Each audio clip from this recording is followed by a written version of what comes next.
silaturahim untuk Islam yang satu, ikhwan dan akhwat yang dirahmati Allah Subhanahu wa taala. Demikian tadi tausiah yang telah disampaikan oleh Ustadz Z.M. Bahmid dalam tema kita di sore hari ini, adab dalam berdoa.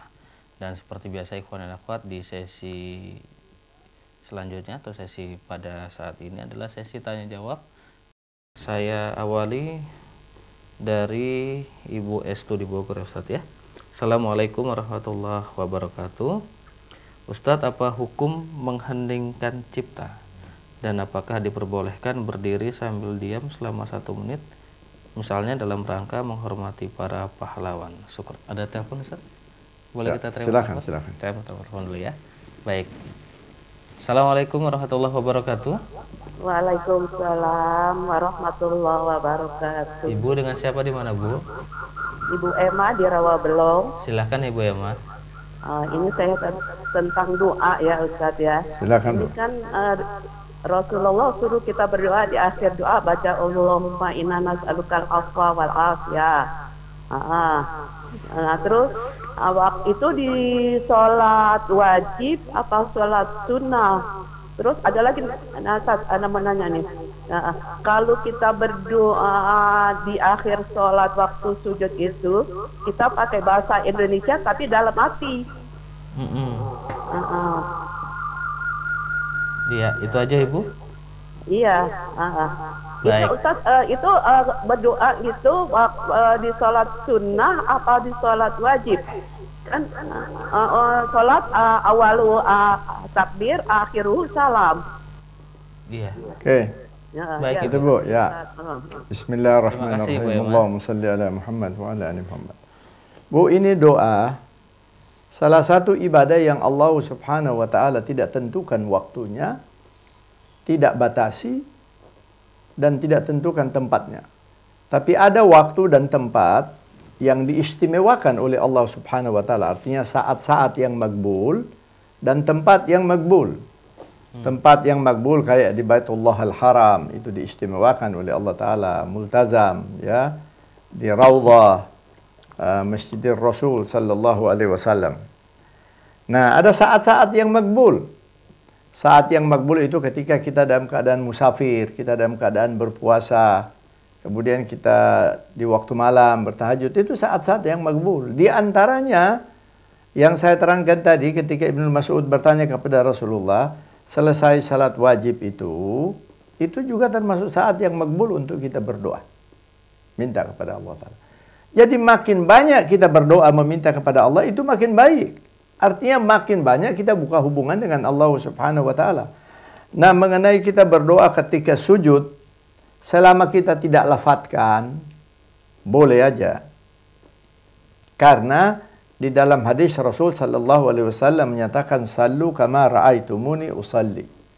Jadi semua para ahli-ahli tafsir, para perawi-perawi mengatakan bahwa salat itu tidak boleh selain daripada kita memakai bahasa yang diajarkan oleh Rasulullah, kama ra'aitumuni usalli, sebagaimana kalian melihat dan mendengar dan mengikuti aku salat.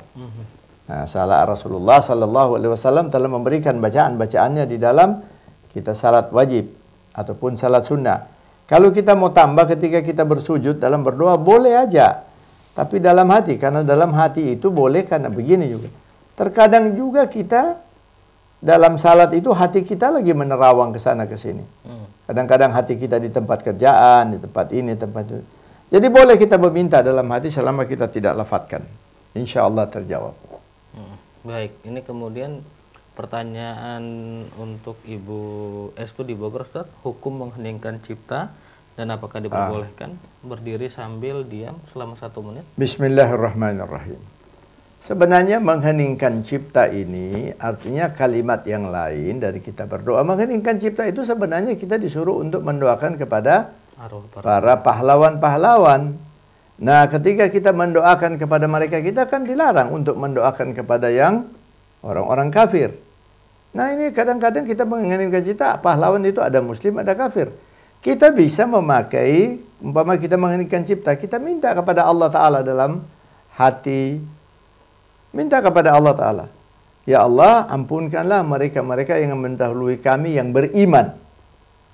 Ketika kita mengatakan begitu, yang tidak beriman kepada Allah Ta'ala terlepas. Jadi kita mengheningkan cita itu artinya mendoakan kepada mereka yang mendahului kita di dalam perjuangan mereka. Tapi kan bukan sedikit juga yang ditanam di yang kita anggap pahlawan. Kadang-kadang juga ada koruptor yang nggak sempat dipegang, nggak sempat berhubungan dengan hukum, dia meninggal dunia dan dianggap pahlawan. Ada yang begitu. Justru itu kita yang paling baik kalau mengheningkan cipta, kita baca aja yang doa yang dalam Al-Quran. Allahumma ghfir lana, Allahumma ghfir lana wa li ikhwanina alladhina sabaquna bil iman. Itu kan cuma pendek. Ya Allah, ampunkanlah kami dan saudara-saudara kami yang mendahului kami, yang telah mendahului dari kami yang beriman.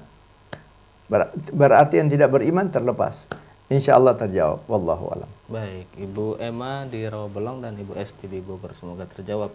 Kemudian kita beralih ke Jakarta, Ustadz. Ada hamba Allah. Assalamualaikum warahmatullahi wabarakatuh. Assalamualaikum. Ustadz, saya adalah seorang driver.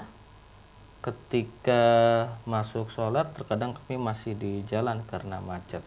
Dan biasanya kami sholat setelah sampai tujuan dengan di jamak akhir. Bolehkah Ustadz? Dan ketika di jalan terjebak macet, kemudian kami berdoa, apakah diijabah Ustadz? Bismillahirrahmanirrahim. Allahumma salli ala Muhammad wa ala ali Muhammad. Kalau driver dalam kota itu nggak bisa dijamak. Tapi kalau Anda driver itu dari umpama antar provinsi ya, antar kota, antar provinsi, boleh itu dijamak. Boleh. Nah, justru itu sebenarnya ketika Anda sebagai driver, kesempatan yang luar biasa untuk banyak berzikir kepada Allah Ta'ala. Banyak berzikir. Sambil bawa mobil itu kan, sambil nyetir mobil itu paling enak kita untuk berzikir. Artinya ya konsentrasi kita tidak terganggu, tapi lisan kita itu menyebut nama Allah. Ketika Anda berdoa, ketika lagi membawa kendaraan, tentunya doanya ini insya Allah diijabahi oleh Allah Subhanahu wa Ta'ala. Kita ketika bawa kendaraan, apalagi kita berzikir, kemudian kadang-kadang kita berdoa, itu Masya Allah. Masya Allah, itu luar biasa. Insya Allah terjawab. Dan mudah-mudahan itu bisa dilaksanakan. Baik, insya Allah terjawab. Baik.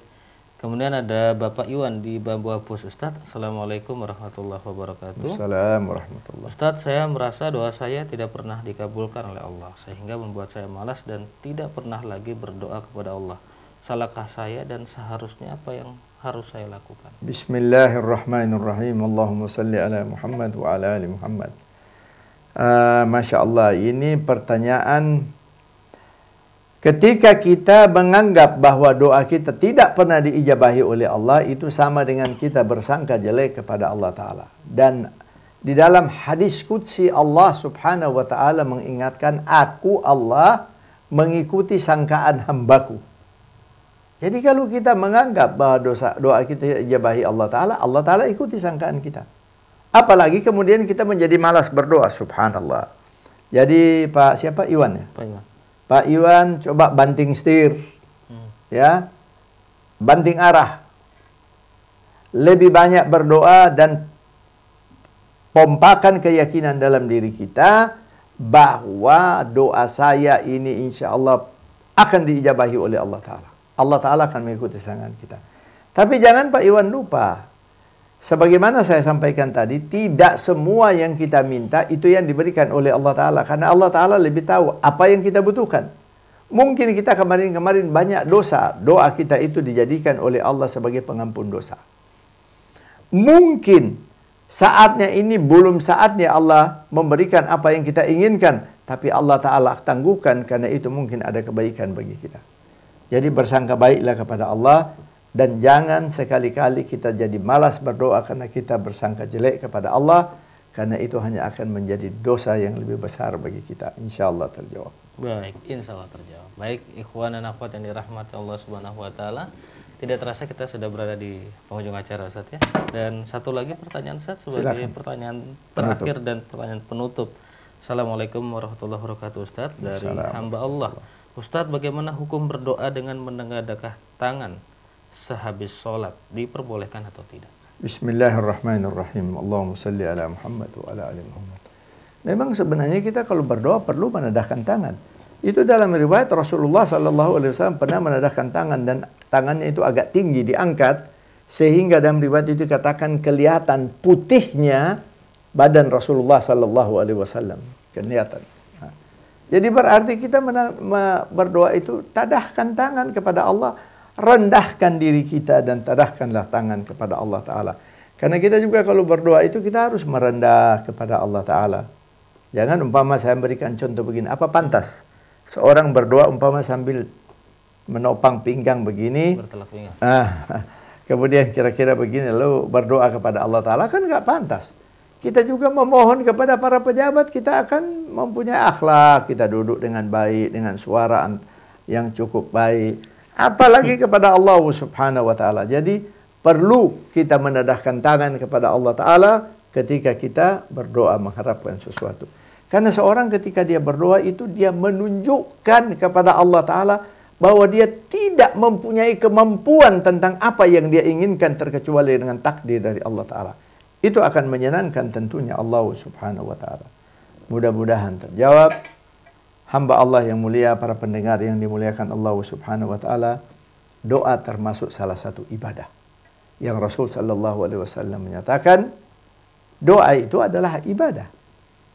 Dan doa termasuk otaknya daripada segala ibadah. Ad-doa mukhul ibadah. Jadi hamba Allah yang mulia, jangan kita sia-siakan umur kita dengan seakan-akan hanya berdoa kepada Allah ketika kita butuhkan Allah Subhanahu wa Ta'ala. Biasakanlah tadahkan tangan kepada Allah. Karena ketika kita tadahkan tangan kepada Allah, kita membuka jalur hubungan antara kita dan Allah Subhanahu wa Ta'ala. Subhanakallahumma wa bihamdika asyhadu an la ilaha illallah wa anna Muhammadar Rasulullah, nastaghfiruka wa natubu ilaik. Wassalamualaikum warahmatullahi wabarakatuh. Waalaikumsalam warahmatullahi wabarakatuh. Baik, terima kasih kepada Ustaz Z. M. Bahmid kami ucapkan. Semoga apa yang disampaikan oleh beliau bermanfaat. Dan kami juga ucapkan terima kasih kepada para pendengar kami dimanapun Anda berada. Terima kasih Anda sudah menyimak siaran kami. Dan kepada penanya juga kami ucapkan terima kasih Anda sudah memberikan pertanyaan dalam program acara Tausiah Sore bersama Ustaz Z. M. Bahmid dalam tema kita adab dalam berdoa. Kami yang bertugas para pejuang dakwah, Habibie Agus, kemudian ada Dedi, Yusuf Subangkit, dan Fajar mohon undur diri. Subhanakallahumma wa bihamdika asyhadu an la ilaha illa anta astaghfiruka wa atubu ilaik. Ila liqa billahi taufiq wal hidayah. Wassalamualaikum warahmatullahi wabarakatuh.